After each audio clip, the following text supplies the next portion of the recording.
Welcome back to Cossy Podcast. My name is Cossy. Welcome back to a brand new video. This is your starting 11. Arsenal take on Man United at the Emirates Stadium this Sunday. Biggest game of the weekend, biggest game of the season. It always never disappoints. And in this one, we're going to be diving into the different roles, the debate about Kai Havertz, the debate about Tomiyasu, the debate about Alexander Zinchenko, and the most important debate of Thomas Partey and Gabriel Magalhaes. One is replacing the other, but do we actually need Partey to replace Gabriel Magalhaes in that back four, or do we need Gabriel Magalhaes back in the starting 11? Let me know in the comment box below what your thoughts are about this game, the starting 11 especially. Now, Mikel Arteta in his press conference has said that Kai Havertz is doing whatever he's asking him to do. What that means is that the player is going to be playing every single week, and that also means that Kai Havertz is going to be more of a regular starter as compared to you guys and your minds and your philosophies. So Kai Havertz could be up to start in this game. I won't start him in this one because I think Arsenal might need a little bit of seriousness, and we might need more ready players than Kai Havertz. I don't disagree with Mikel. I think Kai Havertz needs the love. He needs to get the support behind him. The fans need to be behind him. But in games like Man United, you cannot afford to make a mistake. It's either you turn up or you actually do not. You saw it in preseason. They actually nailed us, and their strategy worked against us very well. We tried to possess the ball. We did possess the ball, but against Man United, in the preseason game, their transition was absolutely lethal, and we actually suffered. Mind you, in that game, they didn't have Rasmus Hojlund. They played Jadon Sancho as their number 9. Now, just imagine if they play Rashford or Rasmus Hojlund as the center forward. It will be absolutely different. So this is my starting 11 against Man United. I hope Mikel Arteta can actually give us a good lineup, because this season, to be honest, I think the tactics are right. I don't have a problem with the tactics. I just think the selection is lacking.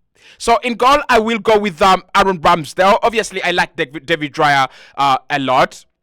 But this is a high-tension game. This is a real high-tension game. Now, I think with Raya, we could see him after the international break. We have a game on the 20th in the Champions League against PSV Eindhoven.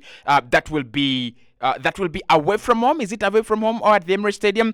I've just forgotten that, and I looked at it, just a couple of seconds ago. But we have that game in the UEFA Champions League. So I expect David Raya to get his debut in the UCL against PSV on the 20th of this month. But for a game like this, where I've gone with Aaron Ramsdale over Raya, Ramsdale has played on this big stage. He's played in this game. He's played in this fixture, and he knows the requirements. He knows what you've got to do to actually win this game. And I don't think he disappoints me in big games. I think apart from Manchester City last campaign, home and away, I think the rest of the games Ramsdale was actually all right. So Ramsdale in goal, David Raya, you don't want him to come into this game and make a howler, and then, because it's going to be pressure.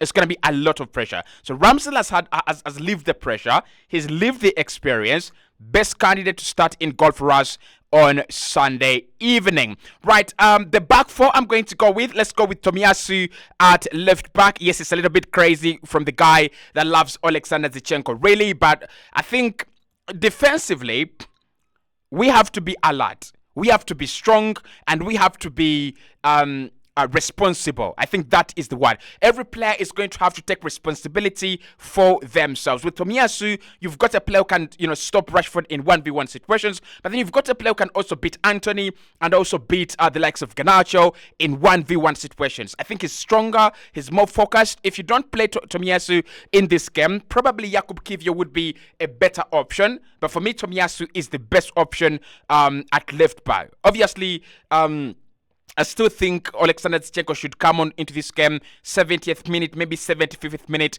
to try and create something different, cause some kind of impact. But to the start, right from the start, I think Tomiyasu is the much better option. You need that defensive assurance, especially on the left-hand side. Okay, look, even on the right-hand side as well. I think Ben White is the best candidate to play on the right. Now, Ben has played as a right back, and we all think of him as a right back, as a player who can actually play there better than anywhere else. But also, I want Gabriel to come back in the team. That's why I want Ben White to go back to right back, so that Saliba and Gabriel can have that centre back partnership together. And right away, without wasting time, let's get Gabriel back in the team on the left hand side, and let's get Saliba as well on the right hand side as well. Now, what I love about this starting four, what I love about that back four is you have four centre backs.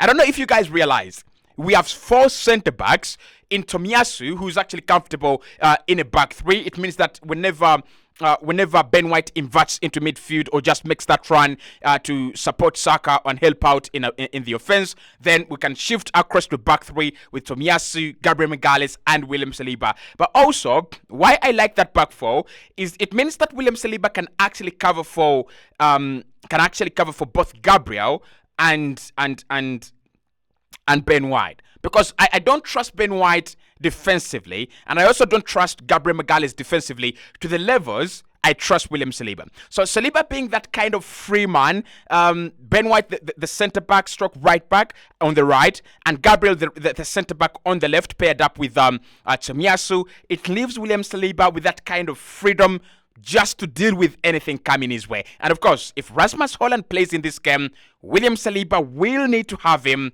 under his spell. So let's get to the midfield, which is a little bit harder than than the defense.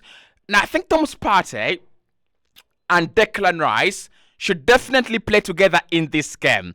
This is one of the points we are going to agree on or disagree on. So I've gone with a double midfield pivot for my own sake.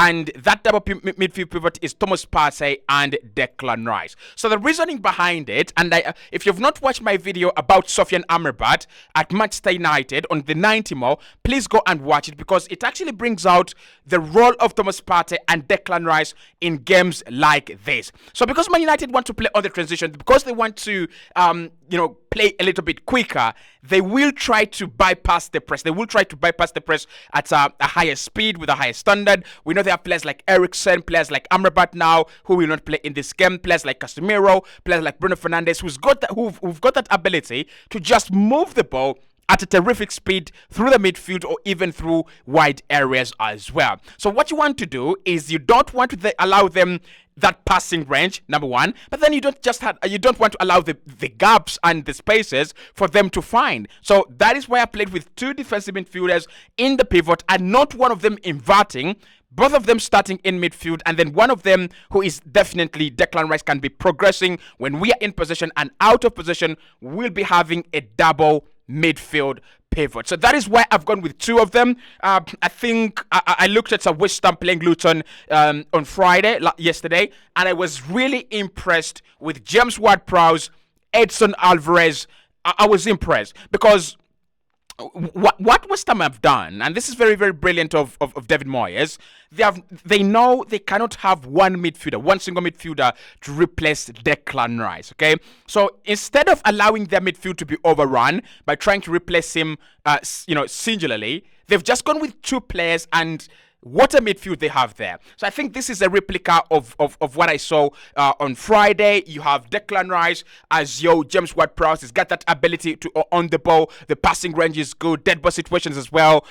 He can help out. He's got the physicality and the height and the pace and that ability to maraud through the midfield. And Thomas Partey on the other side is your Edson Alvarez. He's got that ability to pass the shorter passes, pick up the ball in those deeper areas and progress it into those advanced areas.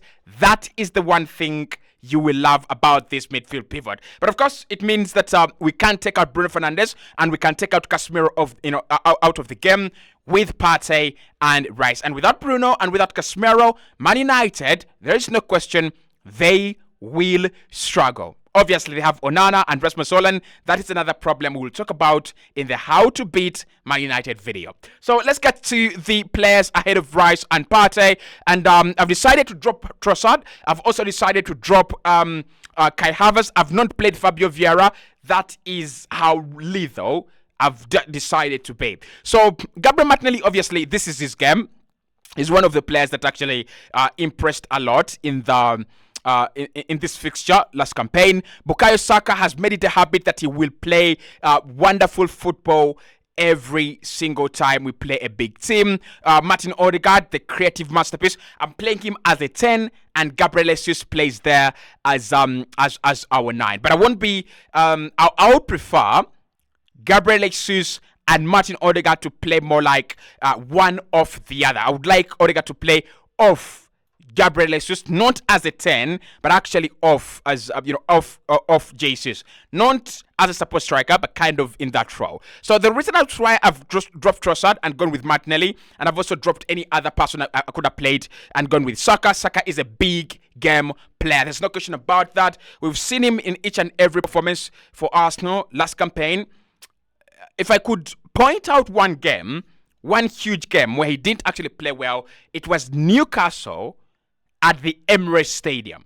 That is the only one game I would go, well, Saka didn't play well in this game. Maybe Manchester City second leg as well, probably, we could say that. But the rest of the fixtures, big fixtures, top 6, top 4 teams, he actually delivered. And you want magic. You want someone who can create something out of the nothing. You want someone who can create something out of the blue.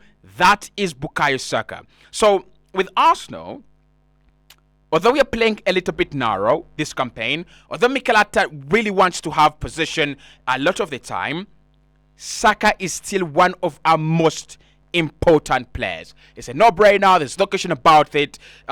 If Arsenal want to score goals, if Arsenal want to create something out of the ordinary, we will always look to Bukayo Saka. Now, Gabriel Martinelli on the other side, ahead of Leandro Trossard, I think this is a game where it might be tight. It might be a little bit ugly. We might have Man United sitting in the low block and defending well. We might have Arsenal compact and narrow, just not allowing Man United to get many chances. So until the 70th minute or 70th minute, it might be 1-1 or it might be locked on 2-2. So if you have a game locked on 0-0, 1-1 or 2-2, you need game changes. Man United obviously can bring on Garnacho. They can bring on Christian Eriksen if he doesn't start. They can bring on Rasmus Hojlund if he doesn't start. They can bring on Sancho. They can bring on They have a couple of options. Of course, I'm not saying they're that good in terms of squad building. They're still a little bit behind Arsenal, but they do have those options they can actually bring on. So with Arsenal, Leandro Trossard, Fabio Vieira, and Emile Smith-Rowe, those are the players you want to bring on in terms of, can we change the game? Can we get one more goal? Can we add intensity, fire to fire to the plate? That is the substitution. So Gabriel Martinelli obviously starts for me ahead of Trossard, and eventually he comes off. Trossard comes on, but also with Gabriel Martinelli, I think he cannot beat Aaron Wan-Bissaka 1v1, but his pace and his brilliance will actually serve us a big advantage. The way he exchanges his space with Kai Havertz and Gabriel Jesus. Of course, Kai Havertz for me doesn't start in this game, but I love that combination between Gabriel Martinelli and Gabriel Jesus. I love it very, very much, and we might actually see it. We might see it in this game once again. Okay. Of course, those two up top is Martin Odegaard in the number 10, and in the number 9 is Gabriel Jesus. With Odegaard, why I played him there actually, this season his role is a little bit kind of skewed, should we say? It's kind of subtle. He's playing a subtle role in creativity. I hate that. Like, you can't just turn your best creative player into a ghost creator. You just can't do that. Allow him those spaces. Allow him get into those spaces, half spaces, penalty area entries. He's going to be the best this season when it comes to assists and goals from midfielders, all right? So I would love him to play there. I would love him to be just off the striker. Gabriel Jesus over Edin Ketia is a no-brainer. The kind of hard work he brings to the team, the amount of the beauty he has as a player either way. If you want the entertainment, if you want that player that can drag Lisandro Martinez and Rafa Varane or Harry Maguire or Victor Lindelof out of position just to allow spaces in behind for players running to the likes of Kai Havertz, that is the player that you want in Gabriel Jesus. So let me know about my starting 11. Is it a good one? Does it win the game? Does it go 2-2? Do we lose the game with this one? Ramsdale in goal, Gabriel and Saliba at centre back, White at right back, Tomiyasu comes back at left back from that suspension, Rice and Thomas Partey in that double midfield pivot, Odegaard, Jesus, Martinelli and Leandro Trossard. I've gone with a very safe team defensively, but of course you can let me know and say Cossy is safe defensively, but where are the goals gonna come from? Yeah, that's my question for Arsenal this season. Where are the goals gonna come from?